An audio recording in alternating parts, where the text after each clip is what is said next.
En 2023, el estudio Moonfist lanzaba al mercado Atomic Heart, una utopía retrofuturista en primera persona que aspiraba a convertirse en el BioShock ruso. Y la verdad es que sus similitudes fueron innegables, pero tampoco le faltó su pizca de carisma y su clara inspiración en base a otros clásicos modernos.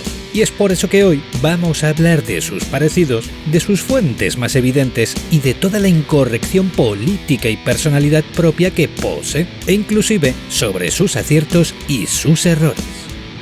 Sed bienvenidos a Canal Freaks. Atomic Heart comienza con un recorrido automatizado por una ciudad utópica, una suerte de Rusia hipertecnológica que tras la Segunda Guerra Mundial se convirtió en la potencia más avanzada en cuanto a robótica y a ciencias de la tecnología se refiere. Islas flotantes, droides voladores, trabajadores mecánicos y toda una suerte de plataformas energéticas retrofuturistas nos dejan ver en todo su esplendor ese utópico 1950 futuro antes del desastre. Y es que ya desde sus inicios, y sin esconderlo en ningún aspecto, se nos deja bastante claro que en Moonfist caló hondo el universo de BioShock, y en estos primeros pasos, sobre todo Infinite. De forma casi que predecible, ocurre que sin explicación aparente, y de camino a unas instalaciones de investigación, nuestro protagonista es testigo de la locura que repentinamente sufren los engendros mecánicos que habitan este lugar. Es de esta forma como empieza realmente nuestra aventura, pasando de un pequeño entorno abierto a unas instalaciones que convertirán las primeras horas de juego en un first-person shooter con tintes clásicos, y en donde podremos presenciar claramente las otras joyas a las que el estudio ruso ha rendido tributo, siendo sencillo sentir el aroma de Half-Life en estas instalaciones, de Fallout New Vegas con lo que respecta a los diálogos o el concepto de diseño del Prey de 2017. Quizá de este juego, a niveles mecánicos y de concepto, es de donde más inspiración hayan obtenido.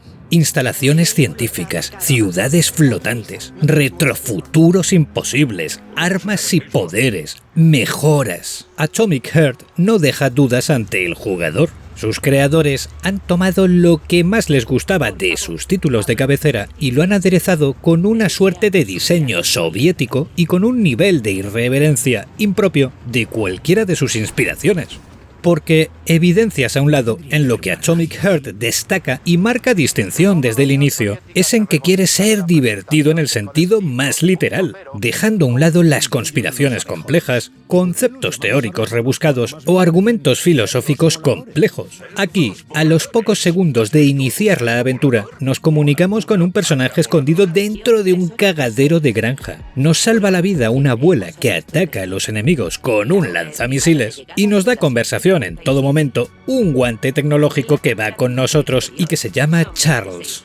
A esto le sumas que las máquinas expendedoras donde fabricaremos munición y compraremos mejoras tienen personalidad de robopilingui y que la mayoría de enemigos son androides con aspecto de Crustus Dummy con bigote. Sin olvidarme del lenguaje soez constante, los chistes malos y algunas conversaciones absolutamente disparatadas y ridículas que se sucederán durante todo el juego. Es la suma de todos los títulos exitosos antes mencionados en forma de comedia y con un sinfín de detalles a lo serie B. En lo práctico, Atomic Heart es un juego de niveles complejos subterráneos en su mayoría, que se intercalan con nexos o niveles al aire libre que podremos explorar y por los que nos tendremos que mover para llegar al siguiente nivel. No es un juego que de repente se convierte en un título de mundo abierto, como muchas veces he escuchado, sino un título de niveles cerrados, muy amplios, eso sí, con un pequeño entorno abierto que los conecta. Y la idea es buena, ya la vimos en títulos diversos, como en el Wolfenstein de 2009 o en algunas secciones de BioShock Infinite. No es algo nuevo o rematadamente rebuscado, pero eso sí, no funciona tan bien como los niveles de corte clásico. Y esto es así no por el concepto en sí mismo, sino por algunas mecánicas propias de este entorno. La más grave de todas es la abusiva concentración de enemigos y la forma en la que se respawnean, ya que es un lugar lleno de cámaras que si nos detectan piden refuerzos, a mansalva en ocasiones. Y una vez luchamos contra ellos, empiezan a llegar droides de reparación que los vuelven a activar a ellos y a las cámaras destruidas, y convierten un buen combate en una situación estresante y caótica en la mayoría de ocasiones. En dificultad normal, esto se hace muy cuesta arriba, ya que es sencillo morir en este juego, y en la dificultad más alta es un no parar de fallecer. Por suerte, en la más baja es sencillo escabullirse o correr directamente hacia el objetivo, pero en cualquiera de ellas es abusivo en ocasiones lo cansino de este respawn. Y es un entorno con mucho lugar donde explorar y que resulta interesante, pero estresan tanto estos combates que casi seguro que os veréis obligados a correr hasta el siguiente nivel y a pararos lo justo, o explorar tan solo en aquellos puntos donde resulte inevitable tener que detenerse. En estos entornos podéis desplazaros en coche, con un control algo deficiente, buscar centrales de cámaras para emplearlas y activar con ellas determinadas puertas, buscar planos de armas nuevas y encontrar los típicos textos informativos con lore y curiosidades varias. Dejando ya esto a un lado, cuando llegamos a un nuevo nivel pasamos de un juego de 6 a un juego de 9, porque aquí los enemigos están colocados estratégicamente, y si bien existen puntos con este respawn, es todo mucho más controlable y llevadero que en el exterior. Además de esto, los niveles están plagados de puzzles lógicos a modo de movimiento de plataformas o de uso de algunos ítems, distintas mecánicas para abrir cerraduras e inclusive algo de exploración. Tienen la mixtura perfecta entre el Half-Life clásico y los niveles más grandilocuentes de Prey, aunque este es un gran mundo interconectado, y están bastante bien diseñados en su mayoría.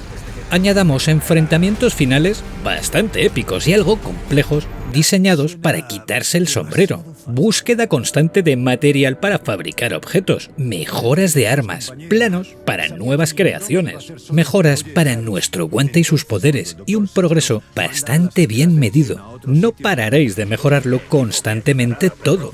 No es un título que tenga el mejor gameplay de la historia ni los mejores diseños de niveles del mundo, pero todo está lo suficientemente bien programado y los entornos son bastante atractivos como para que sientas en casi todo momento estar ante un título muy bien desarrollado. Con la excepción de las escaladas y algunos saltos que a veces no responden todo lo bien que debiesen, todo funciona rematadamente bien. En los combates contra algunos droides quiero destacar un punto que es poco usual y que me ha gustado bastante. El juego te pide mantenerlos a distancia, porque si dejas que se te acerquen demasiado, te agarrarán y entrarás a un modo de Quick Time Events, del que será complejo salir airoso. Si bien a la inmensa mayoría de jugadores no les gustan los QTE, en este caso me encanta lo que implican, ya que evitarás a toda costa que sucedan, y sobre todo en las primeras horas de juego, en las que casi con total seguridad vas a morir por esto mismo, ya que se establece una especie de terror psicológico porque sabes que los enemigos te pueden atrapar y hacerte esto mismo. Vaya por delante que terminas por entenderlo y será muy extraño que, ya avanzado el título, acaben contigo por esto mismo, pero nunca dejarás de tener en mente que si se acercan demasiado tienes las de perder. En otro orden de cosas, hay que dejar claro que Atomic Heart está desarrollado por un equipo bastante modesto y con un presupuesto muy limitado. De ahí que en ciertos aspectos se note que no está tan bien afinado como un AAA. Pero aun con esto, también hay que señalar que técnicamente está muy por encima de cualquier juego con este tipo de presupuestos y a niveles de diseño conceptual se encuentra muy por delante de los de su segmento. A nivel gráfico y sonoro es una maravilla, y aunque por momentos se deja entrever la falta de tiempo y de dinero, en líneas generales es un juego capaz de sorprender y de dejarte boquiabierto. Gustará a quienes disfruten con el buen cine de serie B, con los que quieran comicidad dentro de un juego y sobre todo a los que busquen un producto que parezca guionizado durante los años 90, en donde la libertad de expresión y la comicidad era mucho más libre. No es que tenga un gran guión, pero lo resuelve gracias a esos centenares y centenares de líneas cómicas de por medio. Hay una serie de gracietas que me gustaría destacar, y son las conversaciones con los muertos. Veréis, en este mundo existe una tecnología que es similar a la del guante del protagonista, que permite conectar la mente de las personas con una especie de inteligencia artificial y que permite que una vez muertos podamos hablar todavía con ellos durante un periodo muy limitado.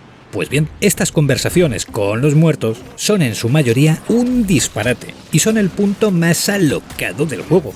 No es que sean brillantes y no a todo el mundo le harán gracia, pero plantean una comicidad muy propia, muy incorrecta y para nada habitual en los juegos de nuestros días. Hay gore, se habla de sexo de forma prácticamente explícita y el humor a veces es de ese que hoy se considera ofensivo. Así que dejo el aviso para aquellos que creen que el mundo cambia a mejor por prohibir hablar a otros o por ser simplemente explícitos. No es para vosotros. Termino dejando algo en claro que me parece importante. Atomic Heart tiene fallos, se le notan a veces las costuras y no deja de ser en ningún momento un juego de serie B, por muy bien que luzca a niveles gráficos. Pero a cambio es una experiencia sin autocensura, que se nota hecha con cariño y que tiene por objetivo divertir. Y con eso tan claro en mente, logra sobresalir. Le tendrás que perdonar algunas cosas, verás sus limitaciones, pero también te reirás, te sorprenderás con algunos momentos muy locos y tendrás constantemente la sensación de estar ante un videojuego de esos que ya no se hacen. Si lo ves por 20 o 30 $, no lo dudes, hazte con él, porque lo que te puedo asegurar es que no te va a dejar indiferente. Si te molan los BioShock, Half-Life o el sublime y muy infravalorado Prey, hazte con él pensando en que te haces con una especie de spin-off cómico de estos juegos, y a buen seguro que le encontrarás el punto. Pero no busques la esencia de estos clásicos porque no la encontrarás. Es una versión desenfadada de los mismos, y en este aspecto es brillante. Y bueno, dicho esto, no me queda más que despedirme y daros las gracias por vuestro tiempo y por vuestra atención. Nos vemos en el próximo vídeo. ¡Saludos!